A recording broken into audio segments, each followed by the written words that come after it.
The hotel elevator doesn't have a 13th floor. I travel for work, so I stay in a lot of hotels. Most are forgettable. Same carpets, same bad coffee, same paintings hanging on the walls trying to look expensive. But about 6 months ago, I stayed at a hotel in Chicago that I still have nightmares about. The building was old. Not vintage old. Heavy old. The kind of place where the walls feel thick and the hallways swallow sound. I checked in around midnight after a delayed flight. The front desk clerk looked exhausted, pale, sweating slightly. When he handed me the room key, he said something strange. "Whatever you do." He hesitated, then forced a smile. "Don't use the elevator between 3 o'clock and 3:13 a.m. I laughed because I thought he was joking. He didn't laugh back. I should have paid attention to that. My room was on the 11th floor. The hotel itself was nearly empty. I barely saw another guest while walking to the elevator. Inside, I noticed something odd immediately. The button skipped from 12 to 14. No 13th floor. Pretty common in hotels. Didn't think much of it. I got to my room, took a shower, watched TV for a while, and eventually fell asleep. Then, at exactly 3:04 a.m., I woke up to the sound of the elevator bell. Ding. Even from down the hallway. I could hear it clearly. A few seconds later, ding. Again. Then again. And again. Like the elevator was stopping on every floor. I tried ignoring it. Then I heard footsteps outside my room. Slow footsteps. Back and forth through the hallway. I checked the clock. 3:09 a.m. For some reason, I remembered what the clerk said downstairs. Don't use the elevator between 3 o'clock and 3:13. That's when the power flickered briefly. The TV shut off. Then came another elevator bell. Ding. This time directly outside my floor. Curiosity got the better of me. I opened the door slightly and looked into the hallway.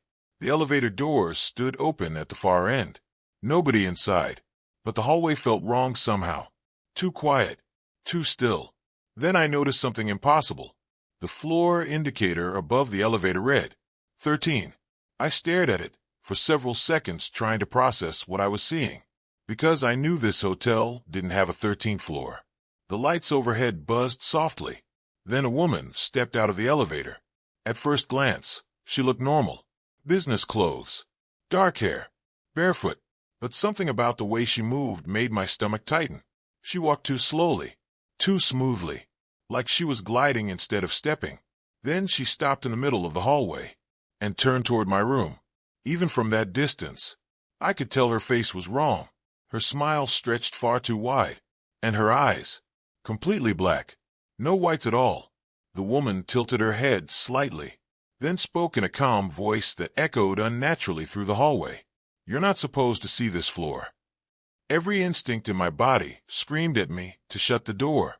Instead, I froze. The elevator behind her dinged again, and more people stepped out. A man in a stained suit, an elderly woman holding flowers, a child gripping a stuffed rabbit, all smiling the same way, all with those same black eyes.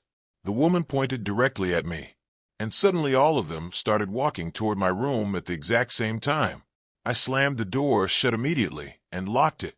The hallway outside exploded with knocking. Not normal knocking. Violent pounding that shook the entire doorframe. Then came the voices, dozens of them speaking together. "Wrong floor. You saw us. Open the door." The lights in my room began flickering rapidly. I backed into the bathroom, holding a lamp like it would somehow help. Then my hotel phone rang. I nearly screamed. The caller ID read, "Front desk." I answered immediately. The same exhausted clerk whispered, "Are they outside your room?" I said yes. He cursed quietly. Then he said, "Listen carefully. Do not let them hear you. And whatever happens." The pounding outside suddenly stopped. Complete silence. Then the clerk whispered, "Do not look under the door." A cold feeling spread through my chest, because at that exact moment, I noticed shadows moving beneath the crack under the hotel room door. Not feet, faces, pressed flat against the floor somehow, smiling up at me from the hallway. The voices outside began whispering softly, "We can smell you." Then one voice spoke separately from the others. "The little girl. Please let me in." Something scratched slowly against the bottom of the door. Then fingers appeared underneath it. Long pale fingers bending impossibly as they reached into the room. I stumbled backward in horror. The clerk shouted through the phone, "Get to the stairwell now." I ran for the door connecting to the emergency stairs on the far side of the room. The second I opened it, icy air rushed out. The stairwell lights flickered dimly. And somewhere below me, I heard the elevator bell again. Ding. Then a voice echoed upward through the stairwell shaft. "Going down." I ran downward as fast as I could. Floor after floor blurred past. Then suddenly, I stopped dead. The number painted on the concrete wall looked fresh, wet, as if someone had just written it. The stairwell door beside it slowly creaked open by itself. Warm yellow light spilled through the crack, and I heard people talking softly inside, laughing, party music playing faintly somewhere beyond the hallway. Then I heard my own voice from inside, laughing with them. The elevator dinged again behind me. Closer now. I kept running. I don't remember reaching the lobby.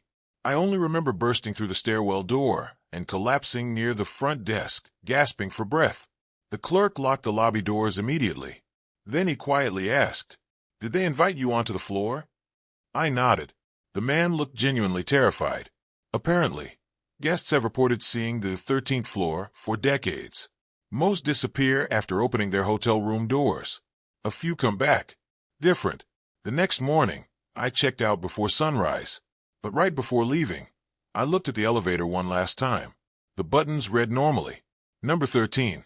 Then the door slowly opened, empty inside.